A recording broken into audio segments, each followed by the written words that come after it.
Hi friends, അസ്സലാമു അലൈക്കും. അപ്പം ഞാനിന്ന് നല്ല സോഫ്റ്റ് സ്പോഞ്ച് പോലത്തെ ഒരു ഇഡ്ഡലിയുടെ റെസിപ്പി ആയിട്ടാണ് വന്നിട്ടുള്ളത്. അപ്പോൾ ഇതിൽ ഞാനൊരു സ്പെഷ്യൽ ചേരുവ കൂടി ചേർത്ത് കൊടുക്കുന്നുണ്ട്. അതുകൊണ്ട് തന്നെ ഈ ഒരു ഇഡ്ഡലിക്ക് നല്ല വൈറ്റ് കളറും കിട്ടും കേട്ടോ. അപ്പോൾ നമുക്കിത് എങ്ങനെ ഉണ്ടാക്കാമെന്നൊക്കെ നോക്കാം. ഇനി ഇഡ്ഡലി ഉണ്ടാക്കാൻ വേണ്ടിയിട്ട് ഞാനിവിടെ എടുത്തിട്ടുള്ളത് ഇഡ്ഡലി പൊന്നിയാണ്. ഇപ്പോൾ സാധാ പച്ചരിയും എടുക്കാറുണ്ട്. ഈ ഒരു അരി ഇല്ലാത്ത സമയത്ത് മറ്റെടുത്തിട്ടും ചെയ്യാറുണ്ട്. 2 കപ്പ് എടുത്തിട്ടുണ്ട്. ഇത്രയൊന്നും ആവശ്യമില്ല ഒരു ദിവസത്തിന് വേണ്ടിയിട്ട്. പക്ഷേ ഞാനിവിടെ ദോശ, ബൺ ദോശ, ഗീ റോസ്റ്റ് ഇതൊക്കെ ചെയ്ത് കാണിക്കുന്നതുകൊണ്ടാണ് കൂടുതൽ എടുത്തേക്കുന്നത്. ഇത് ഒരു 5-6 പ്രാവശ്യം ഒന്ന് കഴുകിയെടുത്തതിന് ശേഷം ആവശ്യത്തിനുള്ള വെള്ളം ഒഴിച്ചിട്ട് ഒരു 7 മണിക്കൂർ ഒന്ന് കുതിരാൻ വേണ്ടിയിട്ട് മാറ്റി വെക്കാം. ഇനി 2 കപ്പ് അരിക്ക് 1/2 കപ്പ് ഉഴുന്നാണ് എടുത്തിട്ടുള്ളത്. ഉഴുന്ന് ഒരുപാട് അങ്ങ് എടുക്കണ്ട. അപ്പോൾ ഇഡ്ഡലി ഉണ്ടാക്കി കഴിഞ്ഞാൽ ഒരു വൈറ്റ് കളർ കിട്ടൂല. പിന്നെ ഇതിലേക്കൊരു 2 നുള്ള് ഉലുവ നല്ല സ്മെല്ലും ടേസ്റ്റിനൊക്കെ വേണ്ടിയിട്ട് ചേർത്ത് കൊടുക്കുന്നുണ്ട്.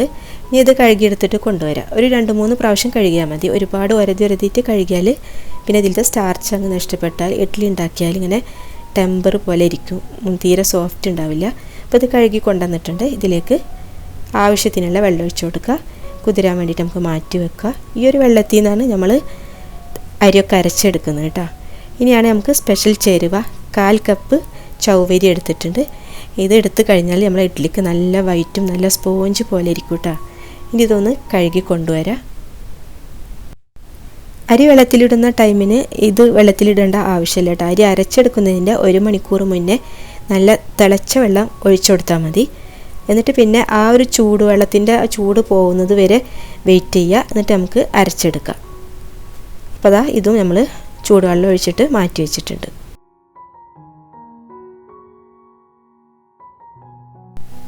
ഇനി ആദ്യം ഉഴുന്ന് അരച്ചെടുത്തിട്ട് കൊണ്ടുവരാം.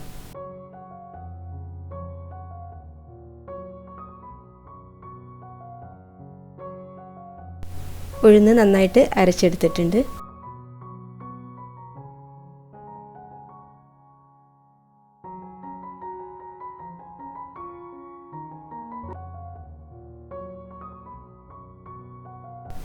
ഇനി നമുക്ക് ഇതിൽ നിന്ന് പകുതി അരി ആദ്യം ചേർത്ത് കൊടുക്കാം.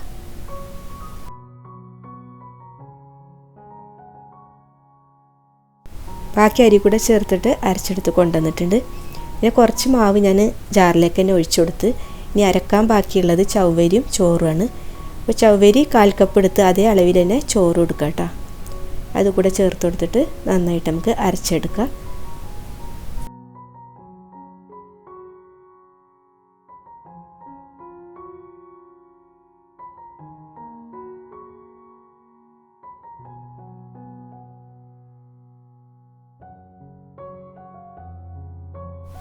ഇതും കൂടെ നമുക്കിതിലേക്ക് ഒഴിച്ചു കൊടുക്കാം.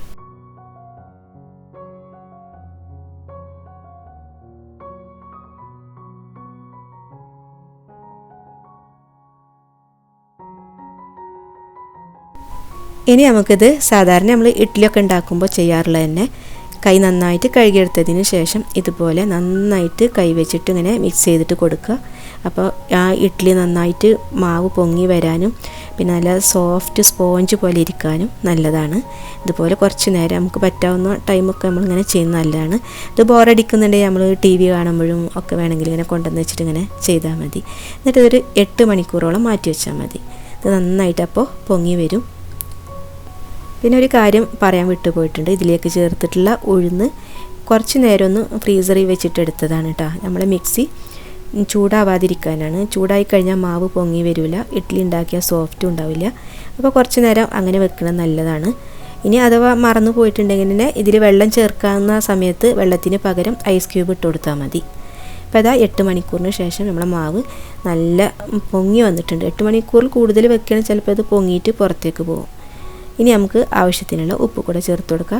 മാവ് അരച്ച് വെക്കുമ്പോൾ ഉപ്പ് ചേർക്കേണ്ട കേട്ടോ. ലാസ്റ്റ് ഇതുപോലെ ചേർത്ത് കൊടുത്താൽ മതി. ഇനി ഇതൊന്ന് മിക്സ് ചെയ്തിട്ട് എടുക്കുക. ഉപ്പ് എല്ലായിടത്തും ആവാൻ വേണ്ടിയിട്ട് ഒരുപാട് അങ്ങ് ഇളക്കിയിട്ട് ഇതിൻ്റെ ആ ഒരു ഫ്ലഫിനെസ്സൊക്കെ നഷ്ടപ്പെടുത്തണ്ട. അതെല്ലാ ഭാഗത്തും എത്താൻ മാത്രം ഒന്ന് ഇളക്കി കൊടുക്കുക. അപ്പോൾ നന്നായിട്ട് പൊങ്ങി വന്നിട്ടുണ്ട്.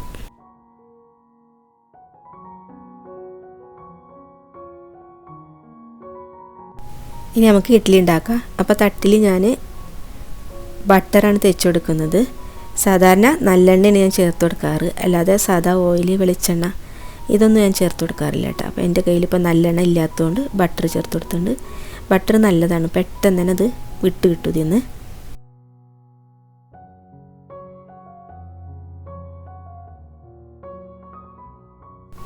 ഇനി നമുക്ക് മാവ് ഓരോ തവി എടുത്തിട്ട് ഒഴിച്ചു കൊടുക്കാം.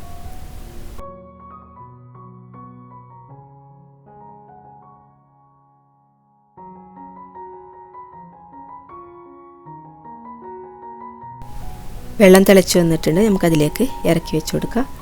നമുക്ക് അടച്ചു വെച്ചിട്ട് ഒരു 2-3 മിനിറ്റ് വേവിച്ചെടുത്താൽ മതി. മീഡിയം ഫ്ലെയിമിലിട്ടിട്ട് വേവിച്ചെടുക്കുക.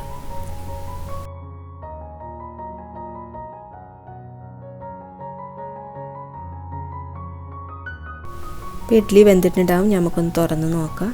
അപ്പോൾ നന്നായിട്ട് വെന്ത് വന്നിട്ടുണ്ട്. ഇനി ഇതിൽ നമുക്ക് മാറ്റിയെടുക്കാം.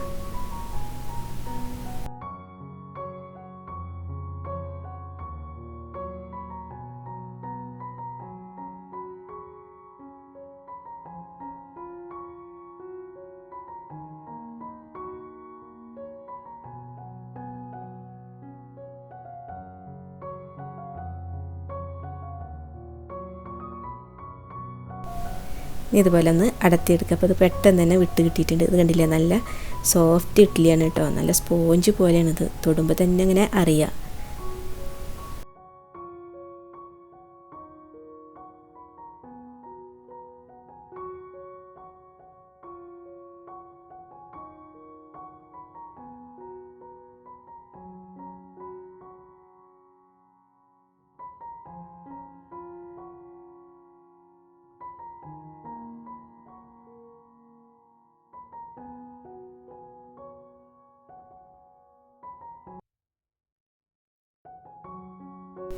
ഇനി ഒരു തട്ട് കൂടെ ഞാൻ ഒഴിച്ചു കൊടുത്തിട്ടുള്ളൂ. ഇത്രയും നമുക്ക് ഒരു ദിവസത്തിന് ആവശ്യമുള്ളൂ. അപ്പോൾ ഇത് കൂടെ ഒന്ന് ഉണ്ടാക്കിയിട്ട് എടുക്കുക. അപ്പോൾ അതാ ഇത്രയും ഇഡ്ഡലി ഉണ്ടാക്കിയിട്ട് എടുത്തിട്ടുണ്ട്. അപ്പോൾ നിങ്ങൾക്ക് കാണുമ്പോൾ തന്നെ അറിയില്ല, നല്ല വൈറ്റ് കളറോടെ ഇരിക്കുന്നുണ്ട്. അപ്പോൾ നിങ്ങൾ എന്തായാലും ഇതൊന്ന് ട്രൈ ചെയ്ത് നോക്കണം കേട്ടോ. ഇനി നമുക്ക് ബാക്കി മാവായിട്ട് ഇതിൽ നിന്ന് തന്നെ ദോശ, ബൺ ദോശ, അതുപോലെ തന്നെ ഗീ റോസ്റ്റ് ഇതെല്ലാം ഉണ്ടാക്കിയിട്ട് എടുക്കുന്നുണ്ട്. അപ്പോൾ നമുക്ക് ആദ്യം സാധാ ദോശ ഉണ്ടാവില്ല, നമ്മളൊരു കട്ടി ദോശ പോലെ ഉണ്ടാക്കില്ലേ, അതുണ്ടാക്കിയിട്ട് കാണിച്ചു തരാം.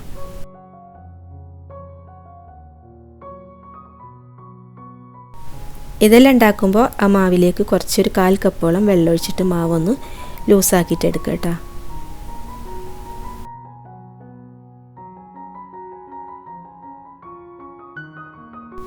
ഇനി കുറച്ച് ഗീ ഒഴിച്ചിട്ട് നമുക്കൊന്ന് മറിച്ചിട്ട് കൊടുക്കാം.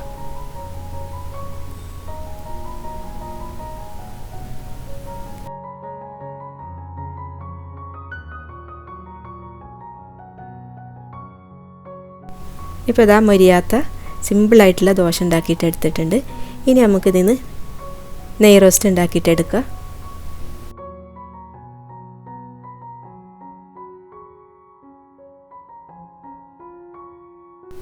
കുറച്ച് ഗീ ഒഴിച്ചു കൊടുത്തിട്ടുണ്ട്. ഇനി നമുക്കിത് ഒന്ന് മറിച്ചിട്ട് കൊടുക്കാം, ഒന്നുകൂടെ നന്നായിട്ട് മൊരിഞ്ഞ് വരാൻ വേണ്ടിയിട്ട്. ഇപ്പോൾ നമ്മുടെ നെയ് റോസ്റ്റ് ഇവിടെ റെഡി ആയിട്ടുണ്ട്, നല്ല അടിപൊളിയായിട്ട് കിട്ടിയിട്ടുണ്ട് കേട്ടോ. അപ്പോൾ ഈ ഒരു മാവിൽ നിന്ന് ഇത്രയും ഐറ്റംസ് നമുക്ക് ഉണ്ടാക്കിയിട്ടെടുക്കുക. ഇനി ബൺ ദോശ പോലെ ഒഴിച്ചു കൊടുക്കുക.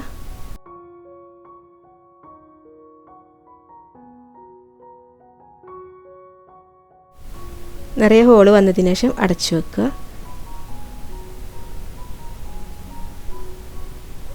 ഇനി നമുക്കിതിലേക്ക് കുറച്ച് ഗീ ഒഴിച്ചു കൊടുത്തിട്ടൊന്ന് മറിച്ചിടാം.